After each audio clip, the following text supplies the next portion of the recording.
Hello students, welcome to Computology IS Academy. So today we are going to see what were the causes and the reasons because of which there was a devastating flood in Uttarakhand. So this devastating flood in Uttarakhand occurred recent past, and myself Vidyanand Singh we will look after the causes and their circumstances. So, in Uttarakhand, there was a devastating flood because of the collapse of a part of a glacier. That glacier was located in Uttarakhand's Nanda Devi peak region. So, this is a fragile geologically dynamic region, and this is dynamic region because the Himalayan regions are still being uplifted because of tectonic activity. There are sedimentary rocks which are not so rugged, and they are soft rocks, and they get break off quite easily because of tectonic and the seismic activity. Also, the beds of these rocks are inclined, not in the vertical position. So whenever there is cutting of the debris or any kind of construction work due to which the base of these bedded rocks are removed, so the beds of the rocks slide over one another, like this bed may slide over this bed, because of which there will be landslides. So the significant section of this glacier of Nanda Devi peak got dislodged because of the landslide. There was no cloudburst or no glacial lake burst, but due to the landslide, this was confirmed by the satellite images, and due to this there was the torrential flood, torrents of flood, because of which the Rishi Ganga and the Dholi Ganga river in the Chamoli district got flooded, and there was a devastation of the locality in which this flood occurred.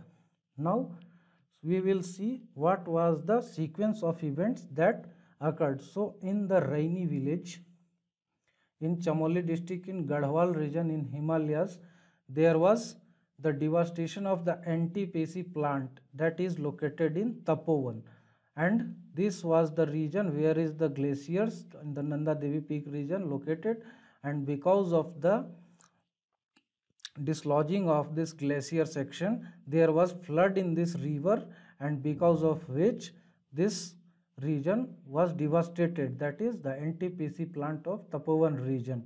Also there was the flood in Dholi Ganga river that flows through Vishnu Prayag, and there were also the floods in the whole length of this river, that is Rishi Ganga and till the Srinagar, and this flood devastated the regions in the catchment areas till Haridwar.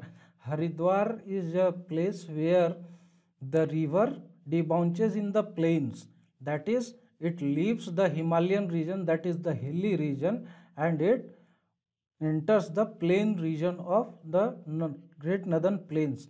Till this region there was devastation, and this devastation was because of the profile of the river, that is the river profile is in V shape in this region of the hilly areas, and because of which there is very low carrying capacity of the river water, and because of which whenever there is significant increase of water in the river profile or the catchment area, then there will be flood, and because of which the localities situated around the river profile or the path of the river that got devastated, and it affected various infrastructures and the residential areas.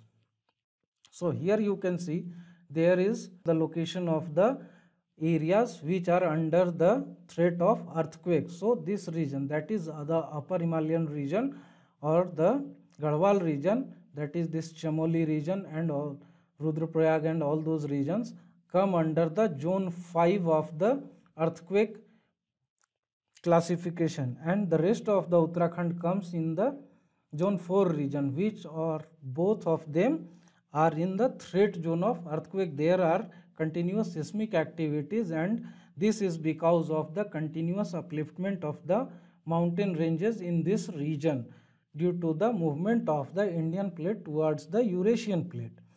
Now come to the signs of unease. So there are various signs of unease. There were moderate earthquake in 1991 in the Tehri Dam region that was built in this region. Due to this dam, there was the loading of water. Because of the loading of the water, the equilibrium in the tectonic plates was disturbed, and due to this disturbance, this earthquake in 1991 had occurred. Then again there was a devastating flood due to the cloud burst in the Kedarnath region. This was also a sign of unease because of the climate change and other activities like developmental activities, tourism, etc., which proved to be a sign of unease in the region. And this was a wake-up call for the government, but still the government ignored the risk of the disasters that may occur due to the environmental condition in this Himalayan region.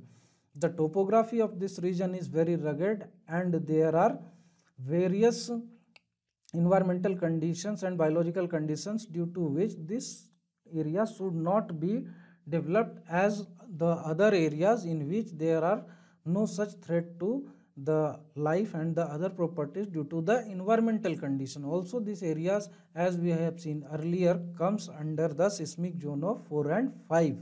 The environmentalists like Sundarlal Bahuguna, Gaurin Devi, and the Chipko movements had also raised these concerns about the environmental condition in these regions, but still the government ignored it, and they are proposing to develop various hydel power projects in this region. And the threats of the seismicity due to the dam induced activities may be occurring in future also if we should not give a heed to such kind of things. So India is investing heavily in dam development to develop these areas and to cut down the carbon emission due to the thermal power projects and move towards the non-conventional power projects like the dams and the hydel power projects. And the national plan is to develop 28 river valleys in these hilly regions as a hydel power projects. So if it will be realized, in the Himalayan region there will be one dam for every 32 kilometers, and this will be one of the densest dam region in the world. So it will definitely cause the environmental conditions, biological diversity devastation, tectonic activities, and other disasters because of these developmental activities.